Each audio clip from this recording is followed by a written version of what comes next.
Good morning. Sorry mga anak, muta-muta pa ako. Hindi pa ako nakapaghilamos. Pero anyway, mamaya na ako maligo. Okay? Gusto ko lang naman ano-ano lang muna.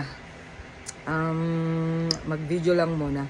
Anyway, yung mga tao na nagpapatulong ng trabaho, first of all, hindi ko kayo kilala. Hindi ko ipiperwisyo yung aking posisyon o aking pagkatao alang-alang sa inyo.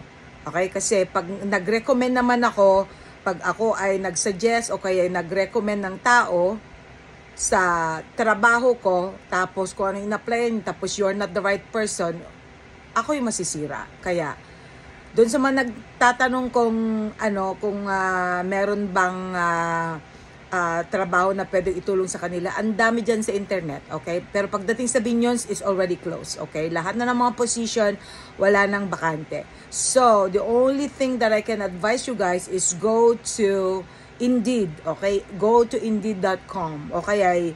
Kahit nandyan lahat sa internet, all you have to do is, search.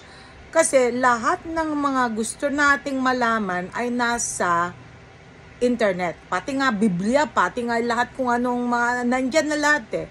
Walang mga katanungan na hindi mo na ma-source dyan sa internet. Okay, so that's the only way you can find out kung may mga availability ba na posisyon o kaya na trabaho para sa inyo. Kasi first of all, hindi ko alam kung ano yung credibility nyo, kung ano experience nyo, kung ano yung capability ninyo. Kayo lang nakakaalam. So, mag-prepare ka ng resume kasi nakakatulong yung resume para makuha yung attention nila.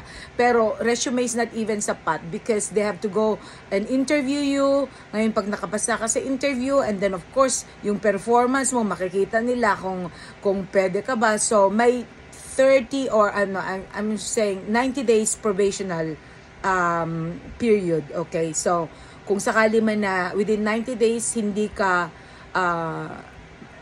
nakapasa dahil ang performance mo hindi naman maganda, so wala rin, mawawalan ka rin ng trabaho.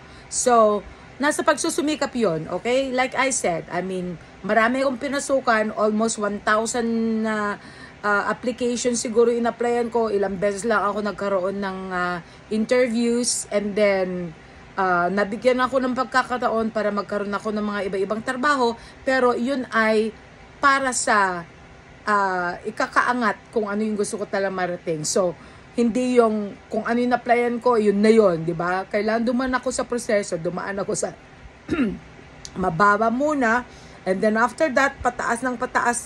Hindi ako nag-stop. Ngayon, pag naabot mo na yung talagang gusto mong goal, ayun na, at least you try. Nasamid ako, nag-ano kasi ako ng soup.